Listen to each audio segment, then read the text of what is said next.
বাংলাদেশের সকল সমস্যার সমাধান হয়ে যাবে। সংবিধান সংশোধন হয় কিন্তু সংস্কার হয় না। আমরা একটার পর একটা নাটক দেখা শুরু করলাম। জুলাই গণঅভ্যুত্থানের পরে যখন অন্তর্বর্তীকালীন সরকার ছিল, অনেক রাজনৈতিক দলের অনেক নেতা কর্মী, অনেক বিশ্লেষক, তৎসবিদ বলতেন একটা নির্বাচন হলেই বাংলাদেশের সকল সমস্যার সমাধান হয়ে যাবে। একটা নির্বাচন হলো 4 মাস যেতে না যেতেই একটা নির্বাচিত সরকারের যত ধরনের প্রতারণা আমরা দেখলাম, এর আগে একটা নির্বাচিত সরকার 4 মাসে এত প্রতারণা করতে পারে এই কল্পনা বাংলাদেশের মানুষ করে নাই।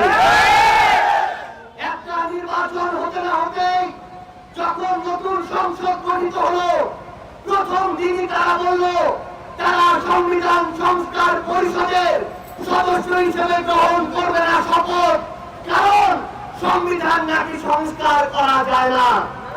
জনাব সালাউদ্দিন আহমেদ রাজপথ থেকে সংসদ প্রত্যেকটা জায়গায় একই কথা বললেন, সংবিধান সংশোধন হয় কিন্তু সংস্কার হয় না। আমরা দেখলাম বিএনপির 31 দফা পুরো দেশের মানুষের সামনে প্রথম দফায় স্পষ্ট করে রাখা আছে, সংবিধান সংস্কার পরিষদ তারা গঠন করবে। সেই কমিশনের মধ্য দিয়ে আগামী বাংলাদেশে তারা সংবিধানকে জনগণের চাওয়া পাওয়া অনুযায়ী তৈরি করবে। তাহলে হয় এই সংবিধান সংস্কার মিথ্যা, অন্যথায় আপনাদের 31 দফা তার চেয়েও বড় মিথ্যা। আমরা দেখলাম তারা ওই সংসদে দাঁড়িয়ে জনগণের ভোটের সাথে প্রতারণা শুরু করলো। যেই জনগণ প্রায় 68 থেকে 70% জনগণ তাদের জায়গা থেকে রায় দিল যে এই বাংলাদেশে সংস্কার বাস্তবায়ন করতে হবে, গণভোট বাস্তবায়ন করতে হবে, তারা ওই সংসদে রাজপথে টকশোতে তাদের নেতা কর্মীরা বলা শুরু করলো এই গণভোটটাকে অবৈধ হিসেবে হয়েছে। এই গণভোটটি অবৈধ ছিল? এই গণভোটটি অবৈধ ছিল?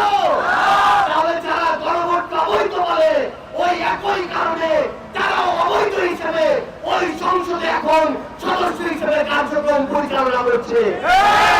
কিন্তু আমরা আপনাদেরকে সেটা বলতে চাই না।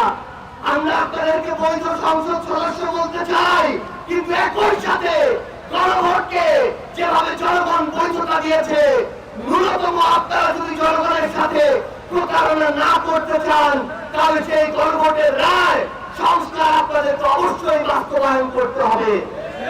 আমরা একটার পর একটা নাটক দেখা শুরু করলাম। এই নাটকগুলো শুরু হয়েছে 4 মাসে, অন্তত 40টা নাটকের এপিসোড হয়েছে, কিন্তু বিএনপির জায়গা থেকে জনগণের সাথে কমিটমেন্টের কোন উদাহরণ দেখা যায় নাই। তারা বললো জনগণের সরকার করবে, তারা বললো ইনসাফ ভিত্তিক রাষ্ট্র করবে, তারা বললো মদিনার সনদ অনুযায়ী রাষ্ট্র পরিচালনা করবে, কিন্তু আমরা প্রত্যেকটা জায়গায় তাদের প্রতারণা দেখছি।